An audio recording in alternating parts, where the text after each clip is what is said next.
Yo tout le monde, j'espère que vous allez bien. On se retrouve aujourd'hui pour le premier jour du mois d'avril, nouveau mois, les gars, du coup, nouvelle clôture mensuelle sur les cryptos, sur Bitcoin, sur le marché traditionnel. Bon, plus on avance, plus on arrive vers notre été, là, vers le mois de mai surtout. Rappelez-vous, en général, qu'est-ce qu'on a au niveau du mois de mai? On a souvent le sell in May and go away qui est assez ancré, je trouve, dans les mentalités des investisseurs. Et en fait, souvent, bah, on va avoir le marché qui va souvent corriger un peu au mois de mai parce qu'il a souvent une surchauffe avant, donc de janvier à mai. Et arrivé à mai, souvent, bah, on vient corriger, on vient décharger un peu sur les marchés pour que bah, tout simplement les investisseurs profitent de l'été. Et l'été en général c'est très très calme. Et puis après, boum, ça repart en général vers la fin d'année, de septembre jusqu'à décembre de la fin d'année. Et là les gars, on s'en rapproche, mais on s'en rapproche sans avoir vraiment eu de hausse avant quoi. Donc on a une claque monumentale sur les altcoins de peut-être moins 80, moins 90% sur la plupart des altcoins là, depuis le top qu'on a fait. Alors que on est encore tout début du mois d'avril. Donc on va peut-être aller contre le Senilman Goem, même si bon, j'y crois pas trop. On va attendre de voir, rappelez-vous, les taux d'intérêt par rapport à la Fed qui vont être donnés au niveau du mois de mai. Ça va être hyper important. Et si ça bouge pas trop, si voilà, on n'a pas de bonnes news par rapport à ça, et c'est vraiment ça, je pense, qui peut déclencher, enfin qui peut faire en sorte que le marché change de dynamique. Et ben, ce sera reporté pour la prochaine changement des taux d'intérêt qui sera pour septembre. Et là, par contre, on risque d'avoir un vrai mouvement. Mais bon, on n'y est pas encore. Voilà, il y a encore le temps. D'ailleurs, il y a Trump aussi qui a parlé des taux d'intérêt, donc on va aller voir ça. Même si c'est pas lui qui décide, parce que derrière c'est ouais, sa décision de la Fed, il peut quand même avoir un impact. Et surtout, lui, en fait, Trump, il a un vrai impact par rapport bah, aux décisions politiques qu'il prend et par rapport à l'incertitude qu'il va pouvoir mettre ou pas sur les marchés. Ce qui, pour l'instant, nous porte plutôt préjudice. Mais bon, le point clé qu'on va aller voir dans cette vidéo, et c'est vraiment ça sur lequel il faut se focus, c'est les marchés traditionnels. Bon, les marchés traditionnels qui sont du coup une conséquence voilà, des taux d'intérêt, de l'inflation, de la politique monétaire et de la politique en général, de la géopolitique en général par rapport à l'économie et aux guerres qui est actuellement. Mais du coup, ce marché traditionnel, au niveau, vous allez voir, graphique, on va avoir des clôtures là qui vont être hyper importantes. Rappelez-vous, je parlais éventuellement du V-bottom qu'on pourrait faire, qui pour l'instant bah, est en train de s'invalider parce qu'on a plus fait voilà, un V-bottom et en fait un rebond. Au final, c'est plus un rebond qu'un V-bottom pour redescendre plus bas. Et là, en fait, vous allez voir que la clôture daily qu'on va pouvoir faire cette semaine, si elle se situe en dessous des clôtures daily qu'on a fait donc au plus bas il y a une semaine ou deux, bah là ça va vraiment puer parce qu'en fait on va se retrouver pas dans un V-bottom mais dans une dynamique baissière. Du coup on sera dans un rebond qui boum rechute plus bas et ça serait très très très chiant en fait pour les marchés parce que derrière bah, Bitcoin suivrait et Bitcoin continuerait à descendre malgré que là bon c'est compliqué de faire pire. Donc ouais, on a tout ça à aller voir. Je vous montrerai aussi un indicateur long terme sur BTC qui avait croisé très proprement en 2017 au top, pareil en 2021 et que pour l'instant on n'a pas croisé. Bon, même si par rapport aux conditions c'est possible que du coup il se foire pour la première fois. Voilà, on ira voir ça ensemble aussi sur TradingView. Donc voilà, comme je vous expliquais juste avant, voilà, en intro, j'aimerais voir la Fed baisser les taux d'intérêt, déclare à nouveau Donald Trump. C'est pas la première fois qu'il le dit. Alors Trump, il nous a dit deux choses là qui m'a marqué, c'est j'aimerais voir les taux d'intérêt qui baissent, et il a dit une autre chose, c'est je pense que les marchés traditionnels, enfin les marchés dans sa globalité, vont remonter durant les prochaines semaines ou prochains mois, je sais plus comment il l'avait dit. Et voilà, comme j'expliquais avant, même si lui, bon, il n'a pas un impact direct sur les taux d'intérêt, c'est pas lui qui peut choisir. Il reste quand même président des États-Unis et il a quand même un impact sur les marchés traditionnels par rapport à la politique qu'il peut mettre en place. Et du coup, le fait qu'il annonce qu'il veut que les taux d'intérêt baissent, mais surtout que les marchés traditionnels remontent, bah, le fait qu'il dit ça, bah, il va pas vouloir forcément aller à l'inverse de ça. Mais après, forcément, bah, il le dirige pas non plus directement. C'est-à-dire qu'il choisit pas le fait que les marchés montent. Et en fait, c'est indirectement dû aux décisions qu'il peut prendre, mais les décisions qu'il peut prendre sont voilà, interprétées de différentes manières aussi par le marché. Et du coup, dans sa position, essayer de prendre les positions qu'il veut prendre, qui font en sorte que ça fait monter le marché, et qui parfois bah, ne le sont pas, c'est compliqué. Et en fait, là, du côté des frais de douane, bah, c'est toujours un peu complexe. Il n'a pas l'air de vouloir trop bouger. Le truc aussi par rapport à ces décisions-là, c'est que ça peut prendre du temps, en fait. Et malheureusement, c'est pas comme les cryptos où en quelques jours, quelques semaines, tu peux avoir des grosses dingueries qui se passent, puis boum, on repasse à autre chose. Là, voilà, ce genre de, de mouvement politique, en fait, ça peut mettre plusieurs mois, plusieurs années, et voilà, ça peut être assez long. Bon, derrière, on nous a fait un tweet pour vous parler du fameux Trump and Up. Tiens, c'est intéressant. On regarde un peu, depuis l'arrivée de Trump, donc au niveau de son investiture, là, au niveau de mi-janvier, qu'est-ce qui s'est passé au niveau de Bitcoin, qu'est-ce qui s'est passé au niveau des marchés. Vous allez voir que c'est assez effrayant. Bon, c'est vraiment du court terme, parce que là, vous voyez, il est arrivé mi-janvier, donc ça fait à peine quelques mois qu'il est là, sur un mandat de 4-5 ans, c'est que dalle. Mais bon, vous voyez que depuis, du coup, son investiture, on s'est pris moins 17% là sur BTC.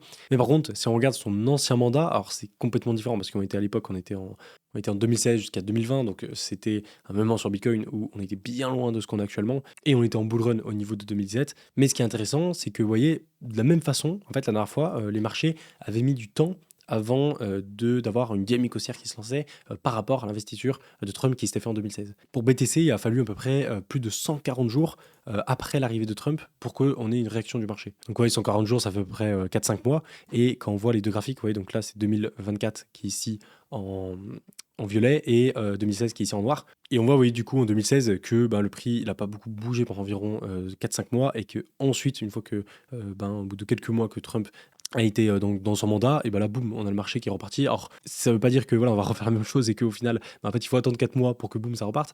Mais c'est vrai que ça peut s'expliquer de différentes manières. Déjà, premièrement, en 2016, on était dans un bull run, donc forcément, ça aidait pour continuer à dynamique haussière, surtout quand on était en début de bull run 2016. Et là, actuellement, on est quand même un peu plus avancé dans le bull run que ce qu'on était en 2016, donc on a peut-être un peu moins de marge de progression à la hausse, même si au final, le vrai bull run, il n'est pas normalement en 2024 par rapport à l'année du halving, mais à l'année juste après, en 2025. Si on suit les cycles qui marchent depuis 15 ans sur Bitcoin.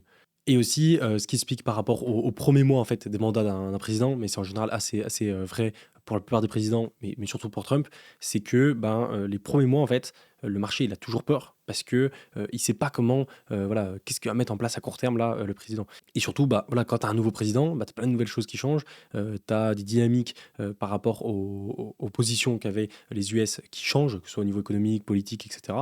Et ça, du coup, ça crée une incertitude, ce que les marchés n'aiment pas, voilà, le blabla habituel. Et donc, forcément, les premiers mois, là, les 4-5 premiers mois, ils sont compliqués. Et après, en général, ça se détend et puis ça se déroule plutôt bien pour le reste du mandat.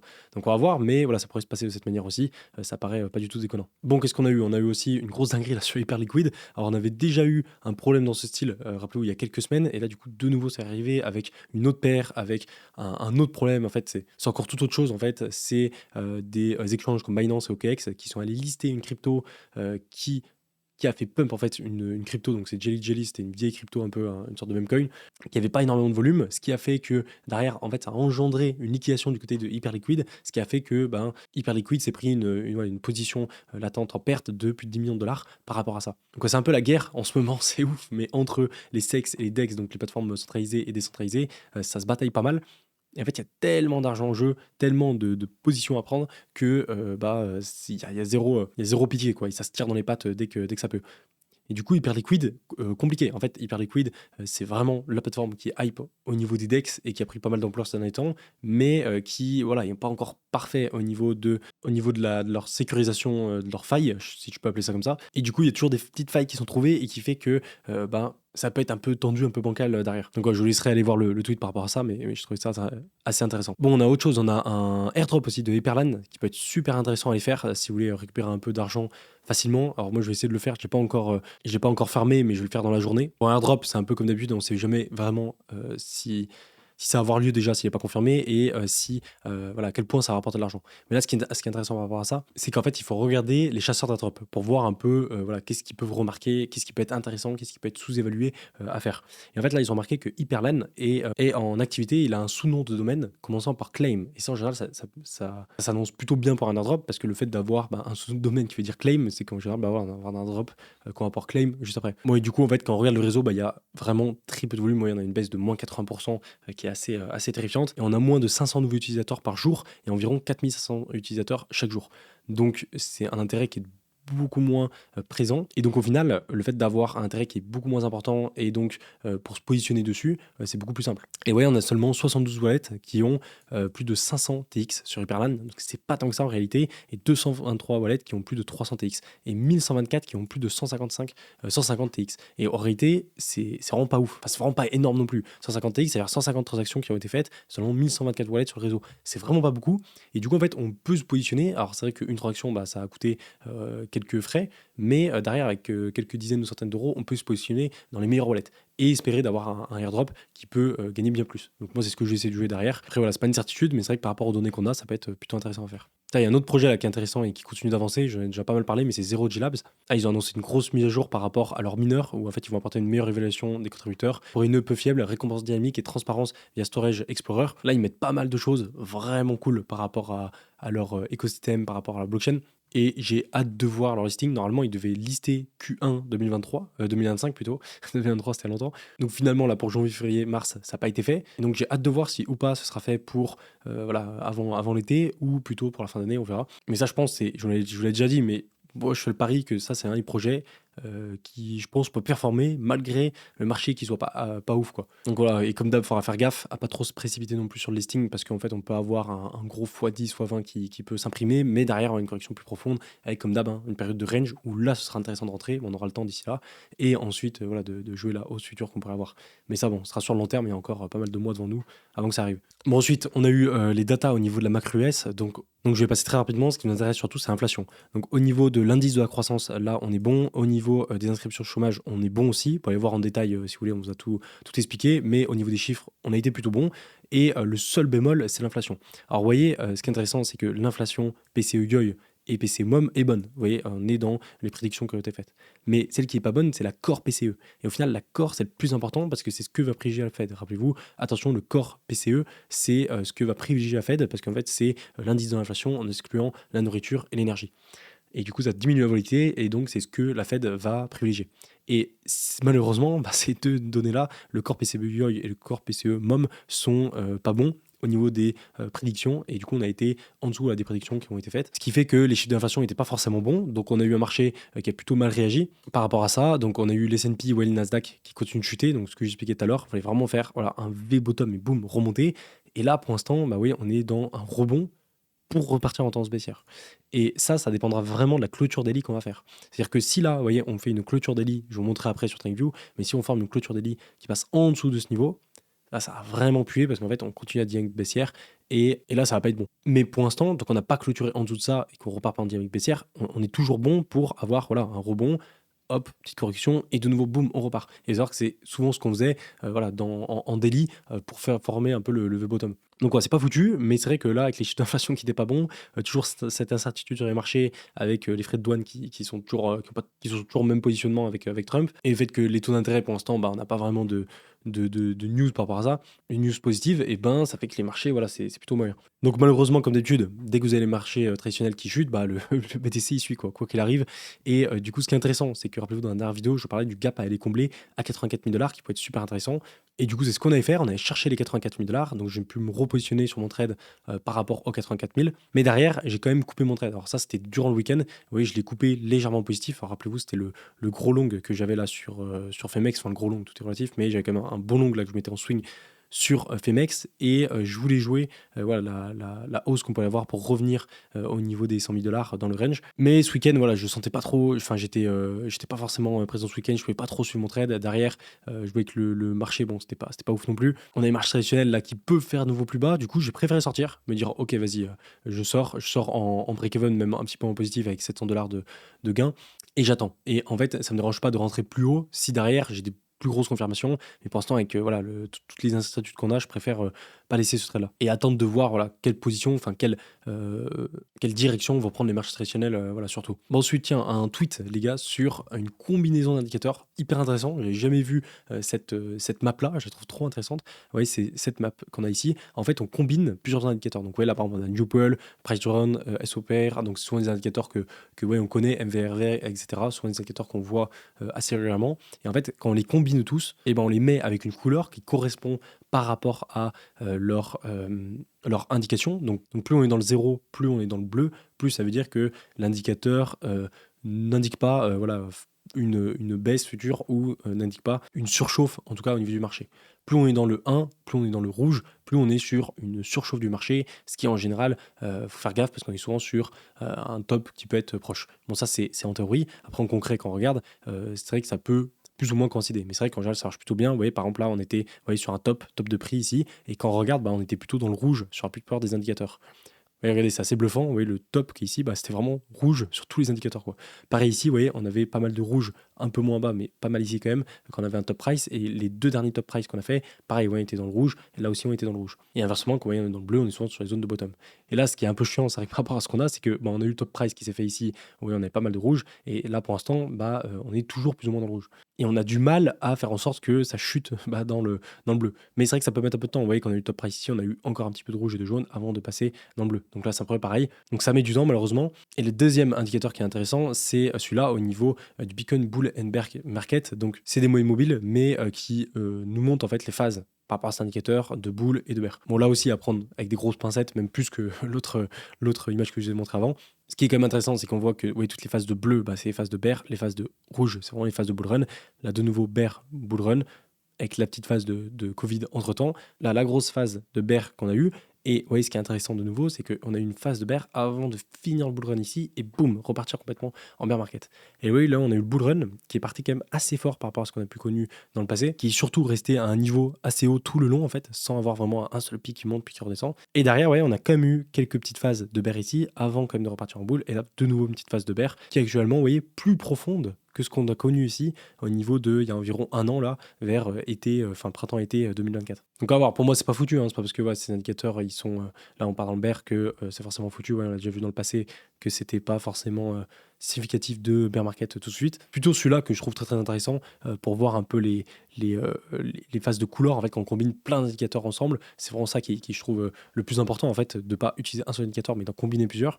Même si au final les indicateurs je trouve que ça reste peut-être 20-30% de l'analyse qu'il faut faire. En réalité, la majorité de l'analyse qu'il faut faire sur les marchés, ça se focus sur la politique, la géopolitique au global, au niveau international, au niveau des US, la politique monétaire au niveau de la Fed, l'économie, les marchés traditionnels, et c'est surtout là-dessus qu'il faut focus, parce que c'est là où en fait on a le plus gros effet de corrélation, et ensuite les indicateurs comme ceci. Quoi. Bon, justement, voilà, en parlant des data, regardez ça, on passe directement sur les zones de liquidation. C'était le truc le plus intéressant que je trouvais là au niveau de CoinGlass. On voit que c'est pas mal le bordel. C'est pas mal le bordel parce qu'on a pas mal de liquidation là en dessous des 80 000 à aller chercher, mais on en a aussi beaucoup, vraiment beaucoup vers les 90 000. Donc les deux sont jouables, les deux sont jouables d'aller chercher le short squeeze vers les 90 000 et à la fois les 80 000.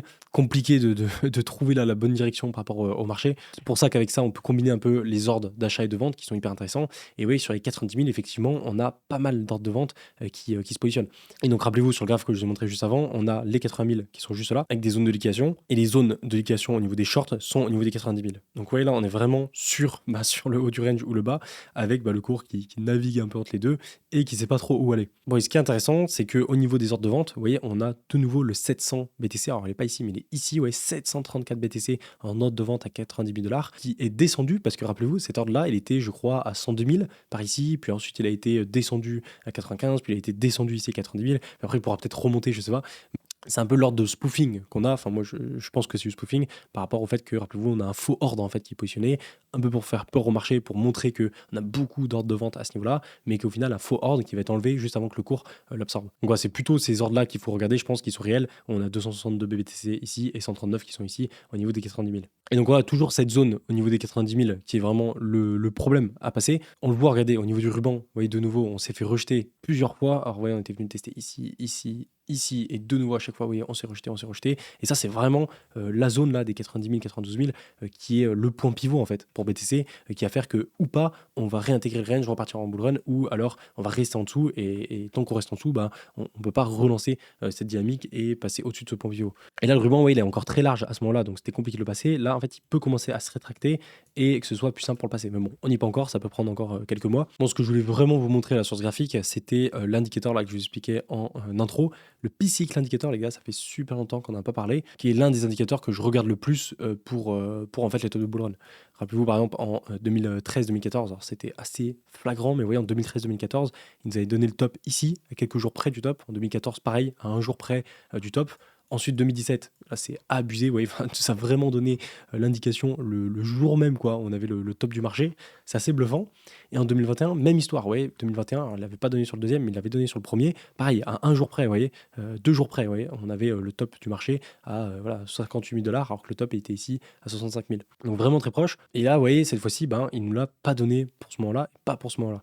Et ce qui est assez effrayant, je trouve, par rapport à cet indicateur, c'est que là, il est hyper large. Regardez l'écart qu'on a entre la bande haute ici et la bande basse ici, par rapport aux deux mots immobiles qui normalement doivent se croiser. On a vraiment une marge qui est énorme et en fait le temps de la combler, on n'aura peut-être jamais l'indicateur. Et c'est peut-être le premier cycle où on n'aura pas le top en fait qui va être annoncé. C'est-à-dire qu'à chaque cycle, vous voyez, 2013, 2014, 2017, 2021, à chaque fois ça a très bien marché. Et peut-être cette fois-ci, ce sera le cycle qui fait qu'on n'aura pas cet indicateur, quoi. Alors que ça fait peut-être plus de 10 ans, 10-15 ans qu'il marche. Parce que pourquoi, vous voyez, l'écart qu'on a ici, il est vraiment énorme. Vous voyez, c'est à peu près l'écart qu'on avait par exemple ici en début de bull run. Et donc pour que les deux moyens immobiles se croisent, il faudrait vraiment que le Bitcoin il pète de cette façon, par exemple, pour que là, de nouveau, les courbes se rapprochent énormément et qu'elles se croisent à ce moment-là. Et encore. Et du coup, il faudrait quand même un BTC qui monte à plus de 200 000 au minimum. Donc ça laisse pas mal de marge. On verra, hein, peut-être qu'il y a une possibilité où, au final, là, on se tape 2025 où c'est plutôt moyen. Et en fait, au final, on n'a plus ce système de halving qui est revu et revu par tout le monde et que tout le monde connaît et qui fait que ça se déroule plutôt bien durant la fin du mandat de Trump et du coup on va chercher un point plus haut à ce moment-là. Mais bon, ça reste que des théories. C'est vrai que cet indicateur a été quand même pas mal attendu par rapport à ce qu'on avait eu dans le passé. Bon, ça reste un indicateur comme un autre. Et c'est pas parce qu'il a marché à chaque fois, à chaque top de marché, sur tous les tops qu'on a eu sur BTC, qu'il a forcément remarché dans le futur. Mais c'est vrai que, bon, on attendait pas mal. Et pour l'instant, on est encore loin d'avoir croisé de ce côté-là. Je reviens sur BTC rapidement. Je voulais vous passer une autre unité de temps. Donc, ouais, là, on est en daily. Je voulais passer en mensuel pour vous montrer un peu la dynamique qu'on a sur Bitcoin. Regardez ça quand on dézoome. C'est ouf à quel point le graphique est propre, quoi. C'est hallucinant. On a vraiment ces phases de montée, descente, montée, descente, montée, descente, montée, descente. Et on voit en fait l'amplitude se calmer avec le temps. Vous voyez, on a vraiment une amplitude qui est de moins en moins forte. On le voit clairement en logarithmique, où on fait quand même des plus hauts, de plus en plus haut, mais on est sur une dynamique qui s'écrase un peu avec le temps. Et ça, c'est vraiment, je pense, l'un des graphiques les plus parfaits que j'ai vu, même sur le marché traditionnel, etc. On a rarement un graphique aussi propre. Et même là, vous voyez, quand on rezoome un peu dans notre dernière phase haussière là, qu'on a depuis 2022, on est sur un graphique sur BTC qui est très très propre. Au final, vous voyez, on monte, on corrige un peu, on remonte, on corrige un peu, etc. etc. Et donc, on est dans un marché en marge d'escalier qui est très propre. Encore plus propre, je trouve, que ce qu'on a eu par exemple en 2021, ou en 2007, c'était quand même assez proche de ce qu'on a actuellement. Et c'est vrai que pour l'instant, quand on regarde comme ça, on est toujours en marché haussier. Et tant qu'au final, on ne fait pas un plus bas que le précédent, on reste en marché haussier. Donc ça veut dire qu'il faudrait vraiment qu'on ait une clôture mensuelle en dessous de celle-là, donc en dessous des 59 000, donc en dessous des 60 000 dollars, pour que là, on se dise, OK, là, on n'est plus dans une dynamique haussière avec la théorie de dos classique, on fait des plus hauts de plus en plus haut et des plus bas de plus en plus haut. Bon, et du coup, on part dans une dynamique baissière. Le problème avec ça, c'est que quand on est en dessous des 60 000, ça fait chier, quoi, parce qu'on a déjà perdu une bonne partie de notre top par rapport au top de marché à 100 000 dollars. Et c'est toujours ça qui est compliqué dans les marchés, c'est qu'au moment où on a la certitude que on part en marché baissier, en fait, on a déjà fait moins 50% depuis le top. Et en fait, ce qui est très très chiant avec ce marché, c'est que Bitcoin, il nous a fait une tendance haussière qui est parfaite, mais les altcoins, c'est une catastrophe à côté, quoi. Et on le voit, regardez au niveau de la Bitcoin dominance, qui continue à monter. Et actuellement, on est à 62%, les gars, sur la Bitcoin dominance. C'est hyper haut, franchement, c'est plus haut qu'on a connu depuis 2022, depuis les dernières années. Et personnellement, les gars, je reste sur cette théorie de on va avoir un versement de liquidité qui va se faire sur les altcoins. Je reste partisan du fait que Bitcoin va, je sais pas de quelle manière, mais il va réussir à remonter en haut, nous faire un plus haut, mais surtout qu'on va avoir les altcoins qui vont se réveiller avec la Bitcoin dominance qui va faire comme à chaque cycle, vous voyez, qui va, boum, se retourner au bout d'un moment, au moment où on s'y attendra le moins, et on va partir en altcoin season. Mais le temps que ça arrive, il faut absolument que les taux d'intérêt baissent. Je pense que tant que les taux d'intérêt n'ont pas baissé au niveau de la Fed, je pense qu'on ne pourra pas avoir cette altcoin season-là. Et si ça n'arrive pas au mois de mai, ça arrivera sûrement en septembre. Mais voilà, ça peut mettre encore du temps avant d'arriver. Enfin bref, voilà pour tout ça. Je pouvais vous passer aussi rapidement ETH parce que, alors juste pour dire que c'est une catastrophe, parce que vraiment ETH, c'est abusé. Ouais, on continue à faire un plus bas. C'est-à-dire que BTC, lui, il a réussi à faire un plus bas et là, il se maintient à peu près à ce niveau. ETH, lui, non, c'est plus bas, boum, on refait un plus bas, quoi. C'est vraiment des plus bas de plus bas. Et là, vous voyez, 1800 dollars sur Ethereum. On est vraiment sur une représentation assez générale des altcoins. Vous voyez, ETH en fait le bon exemple où quand on regarde Ethereum comparé à BTC, franchement, la dynamique haussière qu'on a là est pas off du tout. C'est-à-dire que ouais, on est parti d'ici, on est monté un petit peu, on n'a même pas fait d'ATH, on va faire un gros double top dégueulasse et boum, on chute, quoi. Et ça, c'est le cas pour la majorité des altcoins, même la majorité des altcoins sont pires que ce qu'on a là sur ETH. Et ça rend là où ça fait mal, parce que moi, y compris, moi le premier, je suis beaucoup plus exposé sur les altcoins que sur BTC. Et donc, malgré que BTC a fait un super bull run, mon portefeuille, il n'a pas fait un super bull run pour l'instant. Et je pense que pour la majorité des investisseurs et pour la majorité d'entre vous, c'est la même chose. Et donc, pour revenir sur les marchés traditionnels que je vous avais montré avant là sur Twitter, voilà, ce qu'il faut vraiment regarder, ce que j'expliquais, c'est la clôture daily. Vous voyez, le but, c'était de faire un V-bottom de cette façon. Et en fait, quand on fait un V-bottom, souvent, on va corriger un petit peu. Forcément, c'est pas un V comme ça parfait. On va corriger un petit peu pour ensuite remonter. Regardez, je peux vous montrer quelques exemples. Ouais, par exemple, regardez ici, ça marche très bien. Vous voyez, on chute fortement. On vient remonter assez fort. On vient faire une petite correction et on remonte. Je vous en montre un autre. Par exemple, vous voyez ici, ça marche plutôt bien. Où on descend fortement. On a une petite correction qui revient pas très loin, vous voyez, de l'ancien plus bas qu'on a ici. Et là, boum, on remonte. Et donc là, le but, serait de faire donc pareil. Vous voyez, on vient chercher un bottom. Hop, on rebondit, on corrige, mais il faut pas aller trop profond là, ça commence à être pas mal. Et ensuite, voilà, on remonte pour du coup former ce fait bottom un peu plus large et repartir sur une dynamique haussière. Mais ça, du coup, ça dépendra vraiment de la clôture, des clôtures daily qu'on va faire durant les prochains jours. Donc là, la semaine qui va arriver, alors je vous ai dit pareil, la semaine dernière, ça va être hyper important, et c'était un peu important, et là, ça nous a déjà donné une bonne indication, mais là, ce le sera aussi par rapport à savoir si ou pas on va faire une clôture daily en dessous de celle-là. Et en fait, si au niveau de l'S&P, vous voyez, on vient chercher une clôture daily en dessous de celle-là, bah en fait, on repart sur une dynamique baissière, et donc là, vous pouvez être sûr que voilà, on va faire un nouveau plus bas, plus profond, et bah là, du coup, on pourra rejouer en fait un V-bottom, mais sur un rebond bien plus tard. Et ça, en fait, le temps de faire ça et de remonter, bah, on sera voilà, vers mai-juin facile. Et après, là, du coup, il faudra dézoomer et plus passer en daily cette fois-ci, mais en weekly. Et là, en weekly, bah, la zone qui va être importante, c'est celle-là, parce que c'est l'ancien plus bas qu'on a fait ici. Et si là, en weekly, vous voyez, alors logiquement, si on fait une nouvelle baisse, vous voyez, de cette façon, et on rebondit, on aura encore une chance de sauver ici. Mais si on ne sauve pas ici et on refait un plus bas, bah là, en fait, on va péter la clôture weekly qu'on avait ici, qui est du coup l'ancien plus bas qu'on avait en weekly, de l'ancienne correction.